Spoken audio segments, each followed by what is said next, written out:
12వ అంశంలో అంటే చివరి అంశంలోనికి మనం వచ్చి ఉన్నాం. అందులో మొదటి భాగాన్ని మనం నేర్చుకోవటం జరిగింది. అబద్ధ బోధకులు ఉన్నారు అని ఎరగాలి అన్నటువంటి పాఠం నేర్చుకోవటం జరిగింది. ఈ సమయంలో మనం అబద్ధ బోధకులను గుర్తించాలి అనే రెండవ పాఠాన్ని నేర్చుకునే ప్రయత్నం చేద్దాం. అబద్ధ బోధకులను గుర్తించాలి. ఇది గుర్తించటం అనేటువంటి విషయం మరొక పేరుతో చెప్పాలంటే కనిపెట్టడం. ఒక కన్నేసి ఉంచు, వాళ్ళ విషయంలో జాగ్రత్త అని ఎవరైనా పెద్దలు చెప్తున్నప్పుడు వాళ్ళు చాలా అనుభవం పొంది వారు తిన్న దెబ్బలు మనం తినకూడదని, వారు పొందిన గాయాలు మనకు తగలకూడదని, వారికి వచ్చిన నష్టం మనకు రాకూడదని మన మేలును కాంక్షించి పెద్దలు జాగ్రత్తలు చెప్తూ ఉంటారు. ప్రమాదం ఎప్పుడైతే ఉంటుందో అప్పుడు హెచ్చరికలు జారీ చేస్తూ ఉంటారు. ఇవన్నీ మనకు తెలుసు.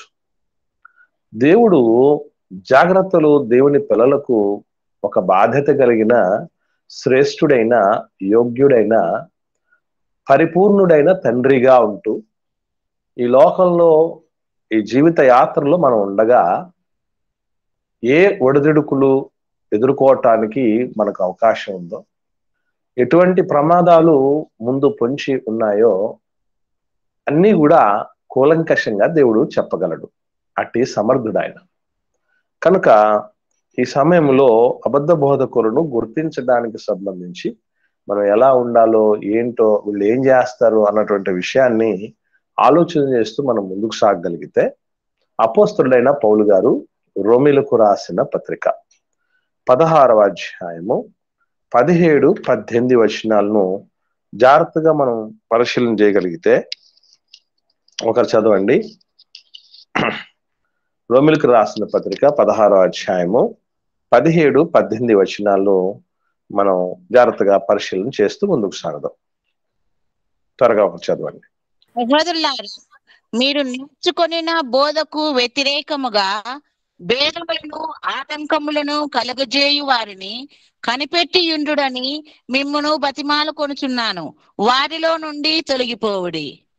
అట్టి వారు మన ప్రభువైన క్రీస్తుకు కాక తమ కడుపునికే దాసులు. వారు ఇంపైన మాటల వలనను ఇచ్చకముల వలనను నిష్కపటుల మనస్సులను మోసపుచ్చుదురు. ఇక్కడ జాగ్రత్తగా మనం గమనించగలిగితే దేవుడు చెప్తున్నటువంటి చక్కటి మెలకువలు మనం ఆలోచన చేస్తూ ముందుకు సాగాల్సిన ఆవశ్యకత ఉంది.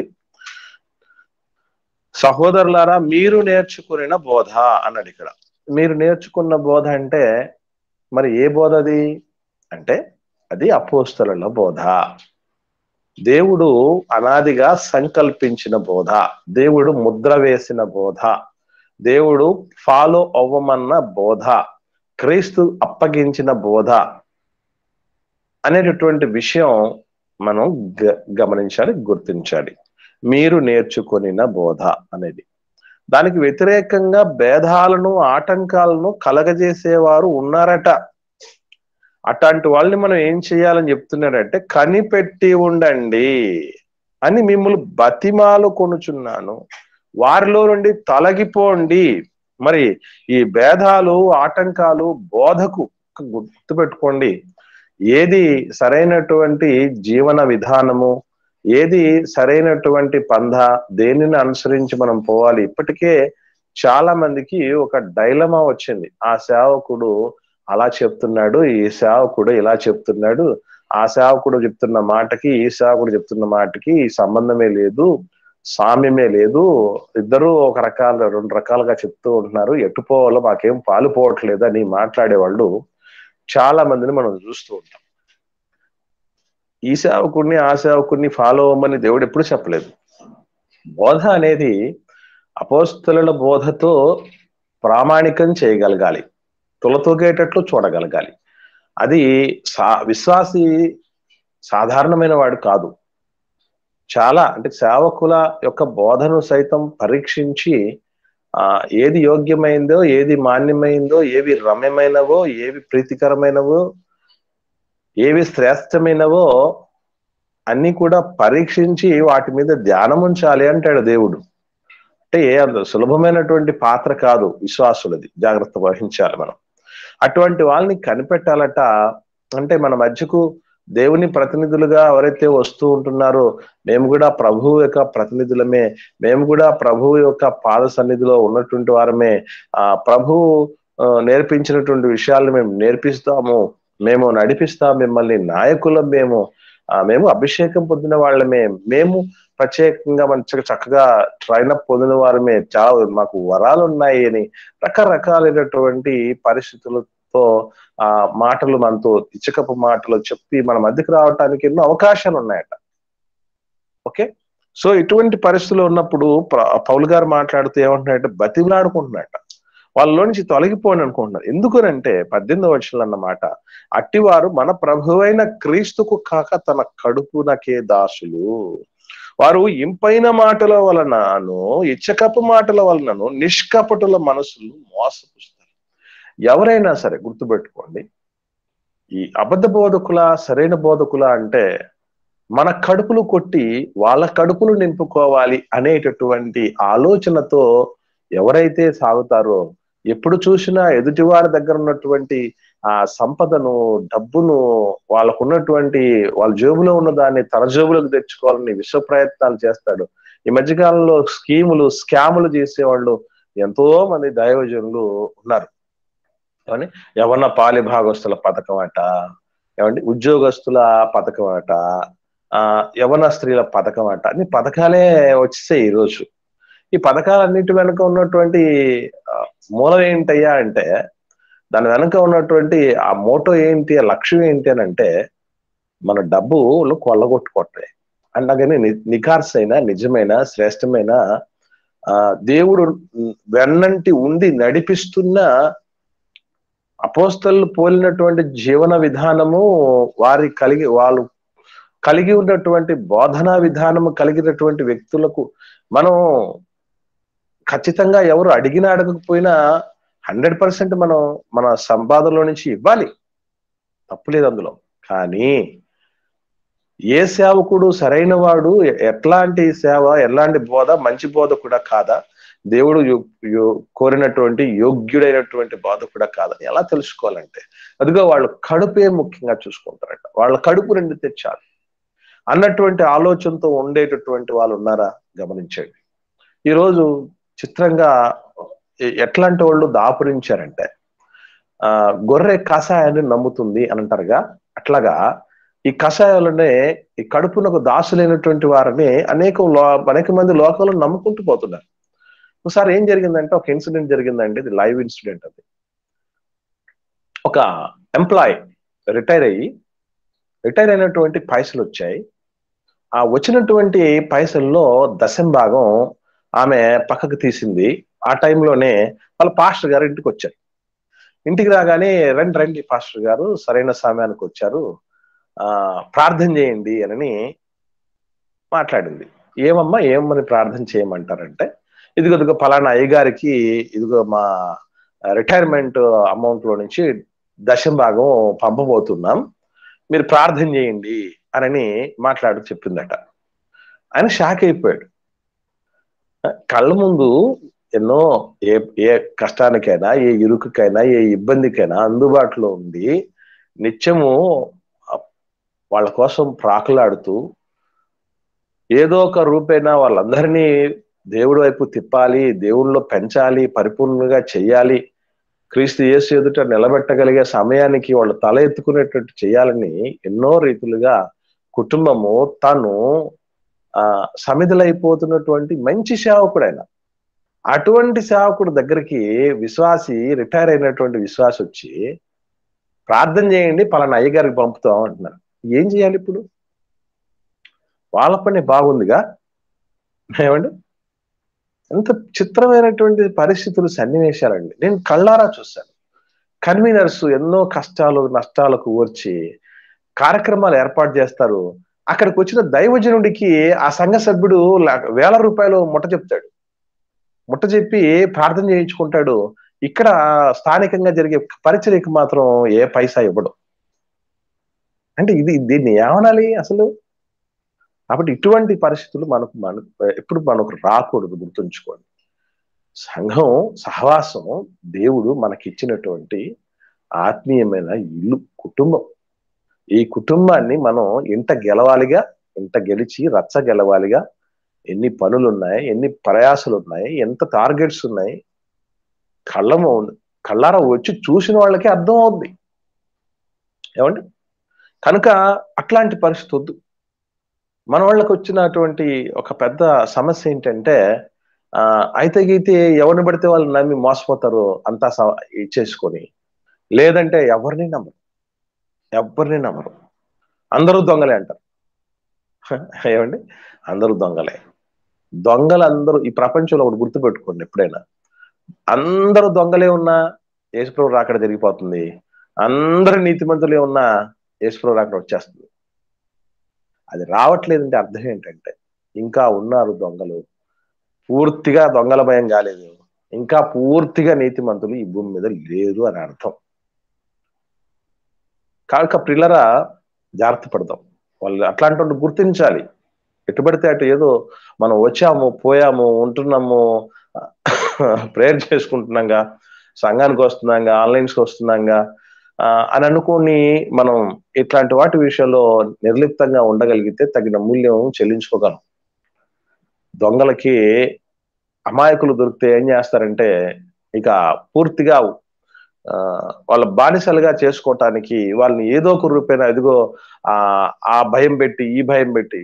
కొందరు సేవకులు నేను చూశాను, వాళ్ళు ఎంత కడుపు కొద్ది ఆశలుగా ఉంటున్నారంటే, నువ్వు చర్చికి ఎందుకు రాలేదురా ఆదివారం, నెక్స్ట్ టైం కనుక చర్చికి రాకపోతే ఏ లారీ కింద పడి చేస్తావు, జాగ్రత్త అని పాస్టర్ గారు బెదిరిస్తున్నాడు వచ్చినోడు. ఏమండి? ఇప్పుడు అట్లా బెదిరించిన వాళ్ళ పరిస్థితులే బాగున్నాయి తెలుసా మీకు? వేలకు వేల మంది వస్తున్నారు వాళ్ళ దగ్గరికి. మళ్ళీ కానుకపేటలో ఎక్కడైనా ఎవడైనా 200 రూపాయల నోటు కానీ 100 రూపాయల నోటు కానీ వేస్తే ఎవడరా ఇది వేసిందని చెప్పేసి వేదిక మీదే మాట్లాడతాడట. దేవుడైనా బిచ్చగాడు అనుకుంటున్నారా మీరు? 500కు తగ్గకూడదని మాట్లాడతాడట డైరెక్ట్. ఇట్లాంటి మాటలు మన మధ్య మనం చెప్తే ఎట్లా ఉంటుందండి? కడుపునకు దాసులు ఏం చేస్తున్నారంటే అట్లా ఉంటారు. ఏదో ఒక రూపేణ దేవుని బిడ్డల యొక్క కష్టార్జితాన్ని కొల్లగొట్టే వాళ్ళు ఉంటారు. పిల్లలు జాగ్రత్త పడాలి అటువంటి విషయం. అలా కాకుండా ఉన్నది కూడా దోచిపెట్టి ప్రాణమే పణంగా పెట్టించుకున్నటువంటి అపోస్తలుల మాదిరి కలిగిన సేవకులు కూడా ఉంటారు. అట్లాంటి వాళ్ళకి మనం దన్నుగా ఉండకుండా ఎప్పుడు కూడా మన కంజు వేయకూడదు. ఎవరు నిజమైనటువంటి బోధకులు, సేవకులు, నాయకులు, ఎవరు అబద్ధికులు అనేటువంటి ఆ స్పృహ మనకిప్పుడు ఉండాలి. అదే చెప్తూ ఉన్నాడు. ఇదిగో వ్యతిరేకాలు, భేదాలు కలగజేసి, ఆటంకాలు కలగజేసి వారిని కనిపెట్టండి, వారిలో నుండి మీరు తొలగిపోండి. ఎందుకనంటే ప్రభు అయిన క్రీస్తు కాదు వాళ్ళు, క్రీస్తు దాసులు కాదు వాళ్ళు, కడుపు దాసులట. ఒకసారి సేవకుడికి ఎగ్ కర్రీ పెట్టారట. ఇంటికి వస్తే అయ్యగారు ఇంటికి వస్తే ఎగ్ కర్రీ పెడితే ఆయన అన్నాడట, బిడ్డను పెట్టారు అమ్మేది అన్నాడట. అంటే అర్థం ఏంటి? చికెన్ పెట్టలేకుండా ఓన్లీ ఎగ్ కర్రీ పెట్టారు ఏంట్రా అని. ఈ మధ్యకాలంలో సేవకులు అనగానే బాగా బజ్జ పెరిగిపోయి ఉంటుంది. అలా పెరిగిపోయి ఉంటే వీళ్ళు సేవకులు అని అదొక సింబాలిక్ గా అవుతున్నటువంటి పరిస్థితి. ఏమండి? ఇవన్నీ మనం ఆలోచన చేయాలి. ఎవరి మీద పడి తినటానికి సేవకులు ఉన్నారు ఏంటో, మన పరిస్థితి ఏంటో, మన సహవాసం ఏంటో, మన సేవకులు ఏంటో, ఇవన్నీ చాలా జాగ్రత్తగా మనం జీవితాన్ని గడపాలి. మరికొన్ని మాటలు మనం చూద్దాం. కొలసీలకు రాసిన పత్రిక పౌలు గారు 2వ అధ్యాయము 19వ వచనం చూద్దాం. అపోస్తలుడైన పౌలు గారు కొలసీలకు రాసిన పత్రిక 2వ అధ్యాయము 18, 19 వచనాలు కలిసి ఉంటాయి. ఆ మాట చదువుదాం. చదవండి ఒకరు.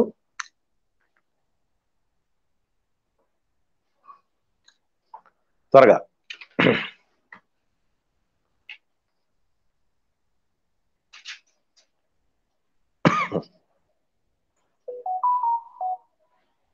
పద్దెనిమిది 19 అన్న. అతి వినయాసక్తుడై కొలసీలకు రాసిన పత్రిక 2వ అధ్యాయము 18, 19 అమ్మా.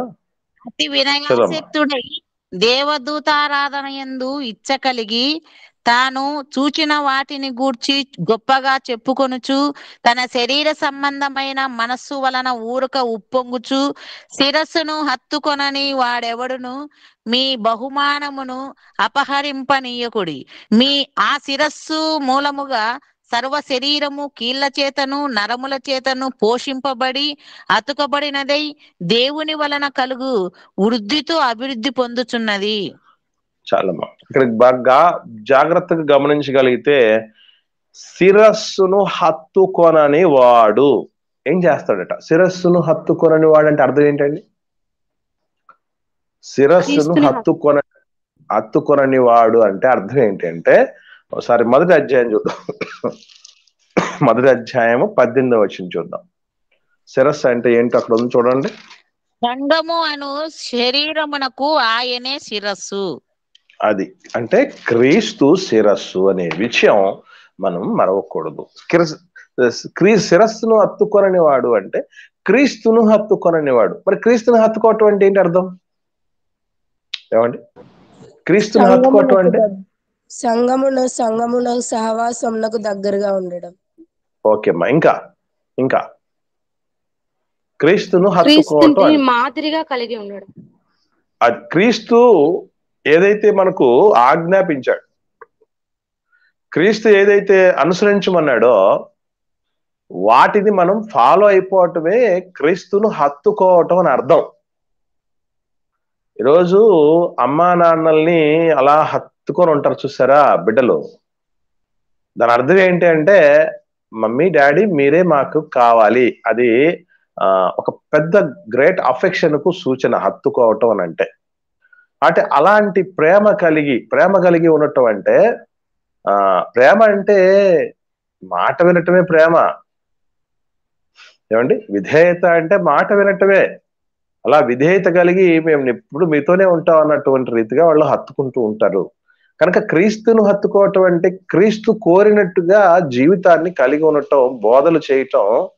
ఒక బోధకుడు ఉన్నాడు, ఒక బోధకుడు అలా ఉండాలి. ఎప్పుడైతే అలా బోధకుడు ఉండడో ఏం చేస్తాడట అట్లాంటి బోధకుడు? ఏమండి? ఏం చేస్తాడట అంటే మీ బహుమానమును అపహరిస్తాడు.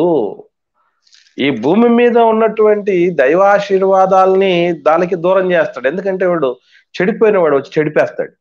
అంటే చెడిపోయిన వాళ్ళకి ఆశీర్వాదాలు దూరం అవుతాయి. కనుక ఈ భూమి మీద దేవుడి ఆశీర్వాదాలు, రాబోయే లోకపు ఆశీర్వాదాలు ఏవి కూడా పొందనీయకుండా చేస్తాడు.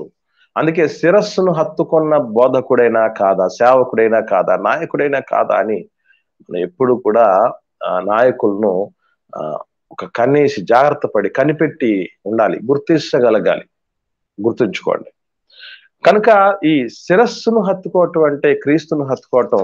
దీన్ని మరొక మాటలో చెప్పాలంటే యోహాను గారు రాసినటువంటి 3వ పత్రికలో చెప్తున్నాడు. ఒకసారి చూద్దాం. యోహాను గారు రాసినటువంటి 3వ పత్రిక 1వ అధ్యాయం ఉంటుంది కదండి, 9 నుంచి 11 వచనాలు చూద్దాం. 9 నుంచి 11 వచనాలు. నేను సంఘమునకు ఒక సంగతి వ్రాసి తిని, అయితే వారిలో ప్రధానత్వము కోరుచున్న దియోత్రెఫే మమ్మును అంగీకరించుట లేదు. వాడు మమ్మును గుర్చి చెడ్డ మాటలు వదులుచు అది చాలనట్టుగా సహోదరులను తానే చేర్చుకొనక వారిని చేర్చుకొన మనస్సు గలవారిని కూడా ఆటంకపరచుచు సంఘములో నుండి వారిని వెలివేయుచున్నాడు. అందుచేత నేను వచ్చినప్పుడు వాడు చేయుచున్న క్రియలను జ్ఞాపకము చేసుకొందును. 11 వరకమ్మా. ప్రియుడా, చెడు కార్యమును కాక మంచి కార్యమును అనుసరించి నడుచుకొనుము. మేలు చేయువాడు దేవుని సంబంధి, కీడు చేయువాడు దేవుని చూచినవాడు కాడు. ఇక్కడ ఒక మంచి సందర్భం ఉందండి. ఏమిటంటే ఈ దియోత్రెఫే అనేటటువంటి వ్యక్తి ఏం చేస్తున్నాడట అంటే సంఘంలో ప్రధానత్వం కోరుతున్నాడట. మీరు గుర్తుంచుకోండి. సంఘంలో నేను నాయకుడినే, నేను ప్రధానినే, నేను గొప్పవాడినే, నాకు అధికారం కావాలి. ఒకనాడు కోరహు సంబంధులు మోషే గారికి వ్యతిరేకంగా లేచారుగా. అట్లాగా ఈరోజు సంఘములో బాధ్యత కంటే అధికారాలు, పదవుల కోసం ప్రాకులాడే వాళ్ళు ఉంటారు. అటువంటి వాళ్ళని మనం ఏమనుకోవాలి అంటే అబద్ధికులు అనుకోవాలి. సంఘంలో ఎప్పుడైనా ఎవరైనా సేవకుడైనా, విశ్వాసులైనా, చిన్నలైనా, పెద్దలైనా, వృద్ధులైనా ప్రతి ఒక్కరు కూడా వారి వారి బాధ్యతను నెరవేర్చాలి, వారి వారి పనిని నెరవేర్చాలి తప్ప వాళ్ళు ఏదో కిరీటాలు కోరకూడదు. అది మంచిది కాదు. దేవుడు ఒకవేళ ఆ స్థితిలో దేవుడు నిలపగలిగితే ఆ దేవుని బిడ్డలందరూ కూడా కలిసి ఎస్ నువ్వు యోగ్యుడు అయ్యా, నువ్వు నిలబడు, నువ్వు నాయకత్వం వహించు, నువ్వు అధికారం చేపట్టు అని నిలబెట్టగలిగితే అది వేరే సంగతి. కానీ నేను నిలబడాలి, నేను రావాలి, నేను ఎదగాలి, నేను వేదిక మీద కనబడాలి, నన్నే అందరూ మాట్లాడుకోవాలనే ఆలోచన చేస్తారు చూస్తారా, అటువంటి వాళ్ళే గుర్తుపెట్టుకోండి అబద్ధ బోధకులకు ఎక్కువ అధికార కాంక్ష వాంఛ ఉంటుంది. ఒకవైపు కడుపును నింపుకోవాలని ఎటువంటి పనికైనా ఒడిగట్టే పరిస్థితిలో ఉంటారు. రెండవదిగా వాళ్ళు ప్రధానత్వాన్ని కోరుతారు. ఒక ప్రధానత్వం అంటే ఒక ప్రధానమంత్రి అంటారు చూసారా, దేశంలోనే అత్యున్నత స్థానం. అట్లా సంఘంలోనే నాకు ఈ స్థానం కావాలి అనేటటువంటి పరిస్థితి.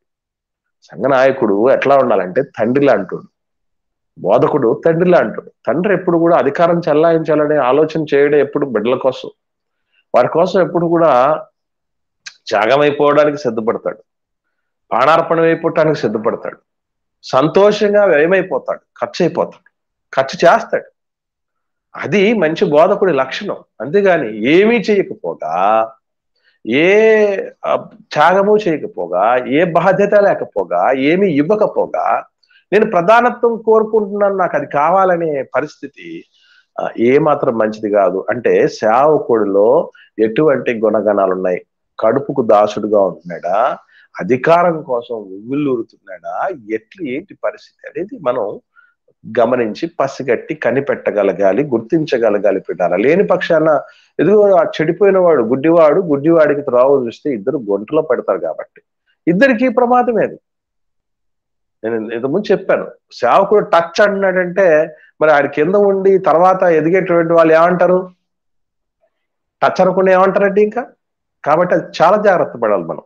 ఓకే, కాబట్టి ఇతను ఏం చేస్తున్నాడట అంటే వాడు చెడ్డ మాటలు పలుకుతున్నారట. ఎవరు వీళ్ళు? యోహాను గారంట మామూలు వ్యక్తుల, ప్రభు కోసం ఉరిమిడి వారు, ప్రభు నుంచి ఏ వరాలు కోరుకోకుండా పరలోకంలో మాకు స్థానం కావాలని అమ్మను కూడా ప్రేరేపించినటువంటి మహానుభావులు. ఈయన సోదరుడు కత్తి చేత, యాకోబు గారు ఖడ్గము చేత చంపబడినటువంటి వాళ్ళు, జీవితం కోసం క్రీస్తుకి ఇచ్చిన సాక్ష్యం నిమిత్తము వాళ్ళు పద్మాస్ ద్వీపంలో పరవాసి అయినటువంటి మహానుభావులు. అటు చెరసాలకు గాని, ఇటు బాధలకు గాని, ఇరుకులకు గాని, ఇబ్బందులకు గాని, చంపివేయబడ్డానికి గాని వెనకాడని గొప్పవాళ్ళు. ఇట్లాంటి వాళ్ళ మీద ఏం చేస్తున్నారట? చెడ్డ మాటలు పలుకుతున్నారట. అది చాలన్నట్టు సహోదరులను అతను చేర్చుకోవట్లేదట. చేర్చుకునేటువంటి మనసు కలిగిన వాళ్ళను కూడా ఇబ్బంది పెడతాడట.